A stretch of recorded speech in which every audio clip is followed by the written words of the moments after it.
భారత్పై అమెరికా అధ్యక్షుడు ట్రంప్ మరోసారి అక్కసు వెలగక్కారు.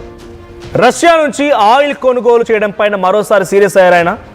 ఈసారి మళ్ళీ టారిఫ్లు పెంచుతాను, రష్యాతో మీకున్న ఒప్పందాన్ని, మీరు రష్యా దగ్గర కొనుగోలు చేసేటువంటి ఆయిల్ ఉత్పత్తులని నిలిపివేయకపోతే మీ పైన మళ్ళీ టారిఫ్ విధిస్తాను అని చెప్పుకొచ్చారు ఆయన.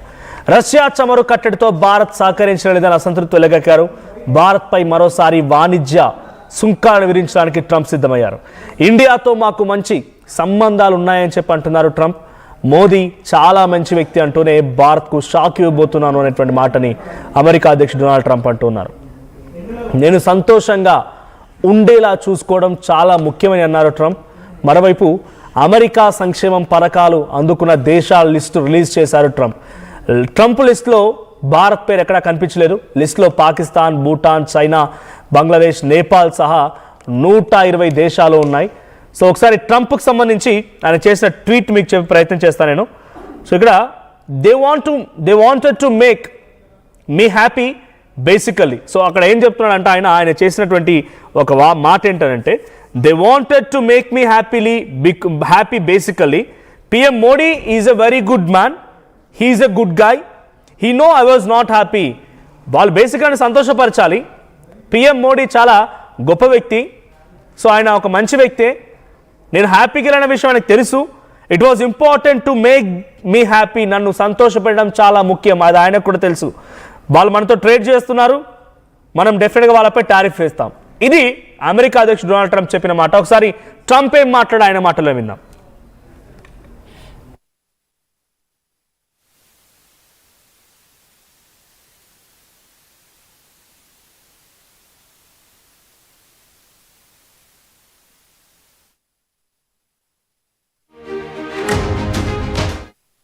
They wanted to make me happy, basically.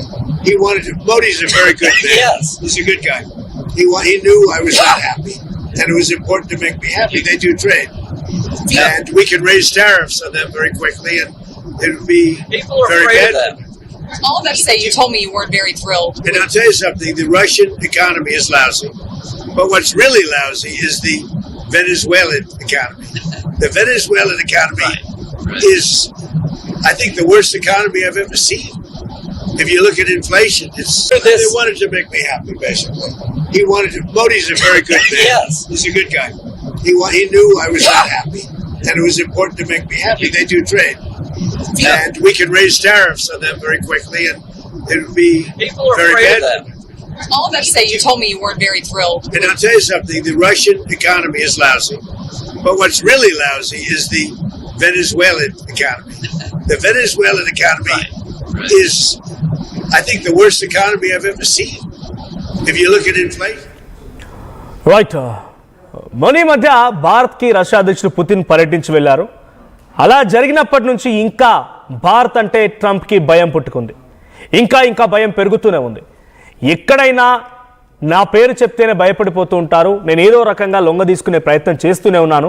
Pakistan లొంగ తీసుకున్నాను, బంగ్లాదేశ్ లొంగ తీసుకున్నాను, చైనా లొంగ తీసుకున్నాను, ఏదో రకంగా దేశ విదేశాలను పలు దేశాలను లొంగ తీసుకునే ప్రయత్నం చేశాను. కానీ భారత్ మాత్రమే ఆయన చెప్పిన మాట వినడం లేదు. భారత్ ధైర్యంగా వెళ్తోంది, ఎవరి మాట వినాల్సిన అవసరం లేదు, మా దేశం సంగతి మేము తేల్చుకుంటామన్నట్టుగా కరాఖండిగా చెప్తోంది. ఈ నేపథ్యంలోనే భారత్ ఎలాగైనా సరే ఇబ్బంది పెట్టాలని చెప్పి ఇప్పటికే 50% టారిఫ్ విధించాడు. 50% ఆల్ టారిఫ్ మన దగ్గర కొనసాగుతూనే ఉంది. 50% టారిఫ్ను భరిస్తూనే ఉన్నాం. ఇంకా ఈ టారిఫ్ను పెంచుతాను అనేటువంటి మాటని మళ్ళీ చెప్పడానికి గల ఉద్దేశం ఏంటంటే, రష్యా నుంచి మేము ఆయిల్ కొనుగోలు చేయొద్దంట. రష్యా నుంచి ఆయిల్ కొనుగోలు చేయడం మూలంగా మీరు రష్యాకి డబ్బులు సమకూరుస్తున్నారు, రష్యా ఆ డబ్బులు యుక్రెయిన్పై యుద్ధానికి వినియోగిస్తోంది. ఈయన ఈ యొక్క వితండవాదాన్ని మొదటి నుంచి చేస్తూనే ఉన్నారు. ఏదో రకంగా ఈ తప్పుడు వాదనని, తప్పుడు మాటల్ని, అబద్ధ ప్రచారాన్ని తెలియజేస్తూ పదే కోట్ చేసి ప్రపంచ దేశాల్లో భారత్ని చిన్నగా చూపించాలని కుట్రలు చేస్తూ ఉన్నారు. అమెరికా నిజంగానే రష్యా ఉక్రెయిన్ యుద్ధాన్ని ఆపాలనుకుంటే యుక్రెయిన్ ఒప్పించే ముందు నీ మాట యుక్రెయిన్ జెలెన్స్కీ వినడం లేదు. వీళ్ళెంత? నువ్వు ఎక్కడైతే కాంట్రాక్ట్లు పెట్టుకొని 50% షేర్తోని ఉక్రెయిన్తో ఒప్పందం కుదుర్చుకున్నావో, అక్కడ మినరల్ ఎక్స్కవేషన్లో ఒప్పందంలో ఉన్నావో, అటువంటి వాడే నీ మాట వినలేదు. నీ మాటకు గౌరవం మన్ను మశానమా? నీ మాటకి నీతో పాటు సహచరంగా ఉన్నటువంటి వ్యక్తే నీ మాట వినలేదు. నువ్వు భారత్కి చెప్పేటువంటి ధైర్యం చేస్తావా? ఉక్రెయిన్ ఒప్పించలేక ఉక్రెయిన్ అధ్యక్షుడు ఒక్కరు రారా మాట్లాడుకుందాం రష్యా గురించి మనం యుద్ధాన్ని ముగింపు పలుకుదామంటే ఆ ఉక్రెయిన్ అధ్యక్షుడు వెళ్ళిపోయి ఆయనతో పాటుగా బ్రిటన్ ప్రధాని కీర్ స్టార్మర్ని తర్వాత ఇంకొక ఫ్రాన్స్ ఈ దేశాలకు సంబంధించిన ప్రధానులని అధ్యక్షులను తీసుకువెళ్ళి డొనాల్డ్ ట్రంప్ పక్కన కూర్చోబెట్టి నేను మాత్రం ఎట్టి పరిస్థితుల్లో రష్యా పెట్టిన నిబంధనల్ని పట్టించుకొని నాకు వద్దు, వాళ్ళు యుద్ధాన్ని ఆపమని చెప్పండి అంతవరకు ఓకే, కానీ కండిషన్లు పెట్టాలి, నా కీవ్ నగరాన్ని వాళ్ళు తీసుకెళ్తారు లేకపోతే ఇంకే దోచేస్తారంటే నేను ఒప్పుకోను అని చెప్పి కరాఖండిగా యుక్రెయిన్ అధ్యక్షుడు జెలెన్స్కీ చెప్పి వెళ్ళాడు. అంటే నీ మాటకు వాళ్ళు ఇచ్చే గౌరవం అంత, నేను ఒక కూరలో కరివేపాకులాగా ఆటలో అట్టిపండ్లాగా చూస్తున్నారు తప్ప నీకు పెద్దగా గౌరవం ఒరిగింది అనుకుంటే నీ అంతటి నువ్వు పెద్దగా ఊహించుకుంటే తప్పది. నేనున్నానే మనిషిని అనుకుంటే ఏం కాదు, నేను అమెరికా అధ్యక్షుడు అనుకుంటే ఏం కాదు, నేను ప్రపంచాధినేతను అనుకుంటే పొరపాటు పడ్డట్టే. రష్యా నుంచి భారత ఆయిల్ కొనుగోలు చేయడం మూలంగా రష్యా ఆ డబ్బుల్ని ఉక్రెయిన్పై యుద్ధానికి వాడుతుందట. నీ దగ్గర ఉన్న ఆధారం ఏంది? ఇప్పుడు పాకిస్తాన్కి పెట్టుబడులు పెట్టా, ఆయిల్ రిజర్వ్ తీసుకొచ్చినావు, పాకిస్తాన్కి మిసైల్ అందిస్తున్నావు, టర్కీకి మిసైల్ అందిస్తున్నావు, ఆ మిసైల్ అన్ని కూడా భారత్ మీద పడుతున్నాయి కదా. మరి నువ్వు రష్యా ఉక్రెయిన్పై యుద్ధం చేయడానికి భారత్ కారణమైనప్పుడు పాకిస్తాన్ టర్కీలు మాపై యుద్ధం చేయడానికి, మాపై బాంబులు వేయడానికి, మిసైల్ వేయడానికి కారణం నువ్వేనా? మరి నువ్వు ఒక ఉగ్రవాదివేనా? ఇలా అడిగితే సమాధానం ఉండదు. మోదీ మంచివాడే, మోదీ చాలా మంచి వ్యక్తి, నేను చాలా బేసిక్గా హ్యాపీగా ఉంచాలి, ట్రంప్ లాంటి వ్యక్తిని సంతోషంగా ఉంచాలి, కానీ సంతోషంగా ఉంచడం లేదు అనే విషయాన్ని కూడా ఆయన గమనిస్తూ ఉన్నారు. వాళ్ళకు గూడ్స్ సప్లై చేస్తాను, నేను డెఫినెట్గా టారిఫ్ వేస్తాను, ఇది ఆయన మాట్లాడుతున్న మాట, డొనాల్డ్ ట్రంప్ చెప్తున్న మాట. ఇందాక మీరు చూసారు కదా ఆడియో అదే ఉంది. రష్యా నుంచి చమురు కొనుగోలు నీలాగా చిన్న చిన్న దేశాలని, వెనిజులా లాంటి దేశాలని, సరే నీ ఆబ్లిగేషన్స్ నీకు ఉండొచ్చు, అక్కడ డ్రగ్స్ సప్లై అవుతోంది, నన్ను బెదిరించాడు, నన్ను అదిరించాడు, అందుకే ఆక్యుపై చేశానని చెప్ప ఒక మాట నీకు ఉండొచ్చు.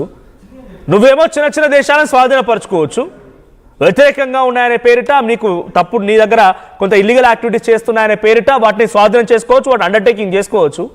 కానీ రష్యా ఉక్రెయిన్ మధ్య వార్ జరుగుతుంటే ఉక్రెయిన్